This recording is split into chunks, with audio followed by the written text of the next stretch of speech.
Hey guys, I hope you guys are safe at home in quarantine, but don't forget to subscribe here at Fino Boxing and follow my personal one at Adriana_sports.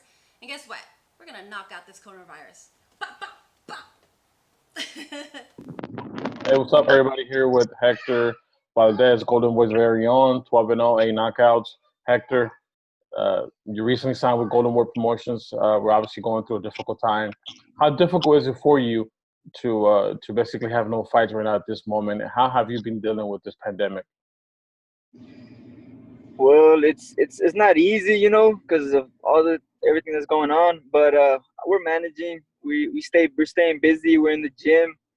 I recently just came back from California. Actually, I was helping my buddy Josh Franco. So I mean, I was in that was a tough camp, and sparring my boy Josh. That's like one of the best sparring that I could get. So as far as staying busy, I'm good. Um, you know, I guess the economy is going was a little bad, right? But other than that, I mean, we've been good. Yeah, that's definitely good to hear that everything's good as far as financially. And obviously, you mentioned sparring your friend Joshua Franco. He was one of those guys that signed with Golden Boy as an amateur. He obviously became a champion on Tuesday, defeating Maloney. You talk about those sparring matches. How would you assess his performance against Maloney to become a world champion? Man, I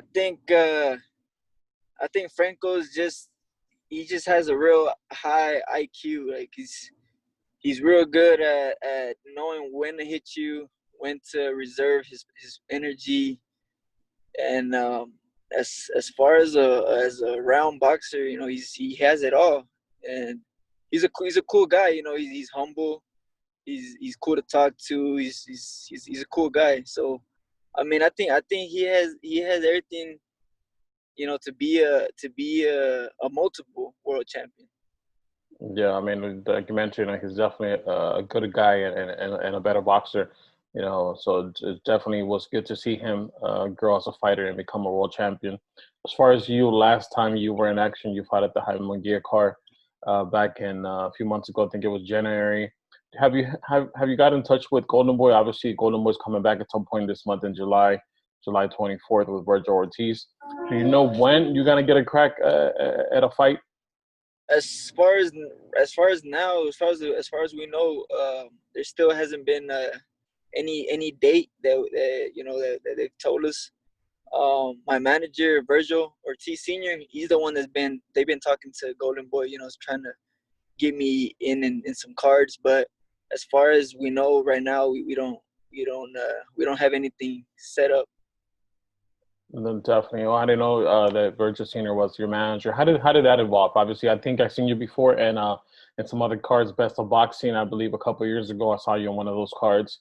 Obviously now you're 12-0, 8 knockouts. I think this is you have already 2 fights under Golden Boy Right. promotions. How did that come about with you teaming up with Vergil Ortiz Senior? Well, senior, me, senior, and little Virgil, we've been knowing each other since I was like maybe 10. Virgil was still young, and I always saw Big Virgil as like a older brother to me. So we were close. We were always been close, and we continued to be close. So I guess that's just how it happened. He was trying to help me out, and was and he ended up being my manager. And as far as now, I mean, we've been doing good. Yeah, that's great to hear. And obviously, what you speak about this town out of Texas is one of those hotbeds for boxing. When you look at your division, 100, you fight at 122 pounds. It's one of those that's stacked with talent. You have Ahmed Deliev, who has 2 titles. You have Emmanuel Navarrete. You have Ray Vargas. You also have someone else from Texas as well, Brandon Figueroa. And then you could even put into the mix Luis Neri, who's moving up to 122 pounds. You still have Danny Roman. Right now, when you look at the situation at 122 pounds, do you have a championship or a title that you're trying to go after, or a particular fighter? I don't. I'm just gonna keep doing what I'm doing, and as the time goes on, I know I'm gonna get that shot, and when I do get that shot, I'm gonna be ready for it. So I mean, regardless who it is, I'm coming for him. Yeah, I definitely. Why not? Besides, obviously, I would imagine that you see yourself as the top dog at 122 pounds. Besides you, who do you think is the rest that fill in the top three?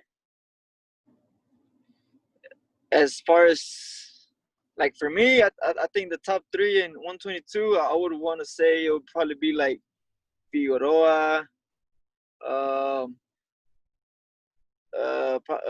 what's that guy's the Ray, right? Yeah, Ray Vargas. Yeah. Yeah, Ray Vargas. Who else? I mean, those are my top two that I've been looking at. That I mean, those are the top that I think are dominating 122. But you know, if everything goes as planned, hopefully I get up there and hopefully I get to have a chance to get in one of those fights.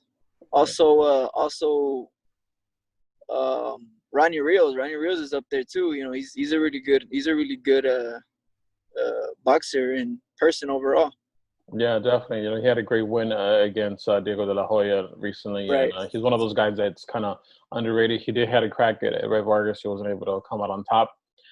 Is that a fight? Obviously, with being within the Golden Boy stable, with obviously Ronnie Rios, Diego de la Hoya, and then you have Assad, the Armenian guy out of the Wildcard Boxing Gym with Freddie Roach. Are those? If you can get those world titles, do you think you're gonna have to go through those guys to get a crack at a world title? I'm pretty sure I'm gonna have to. I mean, I feel like that's one of my dreams to win a world title, but I want to win it as the same way Joshua did it. He beat the world champion. That says more than to just get your title handed to you or something like that. I want to get it done that way. I want to beat the champ. Yeah, that's definitely great to hear. Now, you mentioned a little bit earlier off video that you're at work, you have your own shop. Uh, if you could just talk to me a little about that. What is it that you do day to day besides boxing, and working people if they need to get some repairs, especially in Texas? Well, it's just like low maintenance, oil changes and stuff like that. Something quick maintenance work, state inspections and stuff like that. It's nothing big, but it pays the bills. So, and it keeps me busy, and I like doing it. I rather do this than work a 9 to 5. So it's a good business. Yeah, it's definitely it's nothing better than being your own boss in a sense. So Right. that's definitely good to hear that you have a business outside of boxing. You mentioned you recently signed with Golden More Promotions. How did that change? How did that came about, and what was your reaction when you got offered a contract? When we started fighting with them, first we were just fighting, just for fights, and then when Vergil Senior told me, hey, there's an opportunity, you can get signed with them. How would you feel? And I was like, man, that would be great. That'll be tight. I'll do it. And they put me against this 6-0 prospect. And Yeah, man, that was Rafael Delgado. Yeah. yeah, that was a tough fight, man. But I guess I did what I had to do, and they like my style. They like the way I fought, and then that's when the whole signing came in. When Virgil told me to go down to California to go get signed, I invited my dad with me, and my dad didn't know. We knew, but my dad didn't. My dad was surprised. So when we got down there, I think he was more surprised than I was. I think he took it more, like in excitement wise, because that was his dream for me to get signed with a top promoter.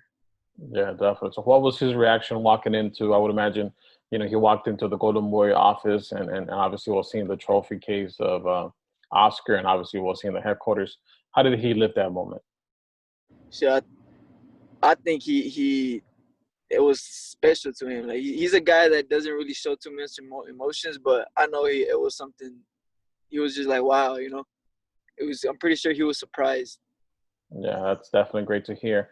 Now, obviously, your birthday is just maybe about a week and a half ago. Well, to be in 2 weeks, or obviously right now you can't. I don't know if you're going to be celebrating big time, but what is it that you're looking forward to as far as training another year and getting older and wiser?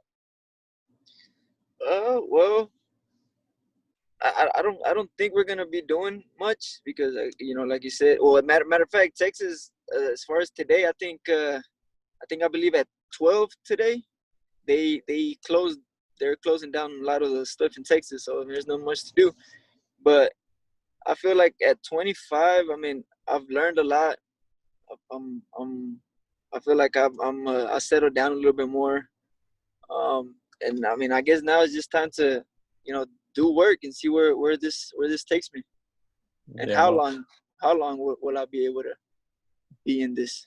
yeah, no doubt. Well, we'll definitely look forward to seeing you back in action in the near future. We'll hope that obviously you're able to fight one of these July or August cards, and that will showcase your talent to the masses. Thank you so much for taking the time, Hector. We wish you the best, and we look forward to you seeing you once again. Yes, sir. Thank you. Thank you. Have a good one. Yes, sir. Gracias, campeón. Nos vemos. Hey guys, thanks for watching. Before we get started, make sure to subscribe here to Fino Boxing and follow us at all our social media platforms at Fino Boxing, and my personal one is at Adriana_sports. Enjoy.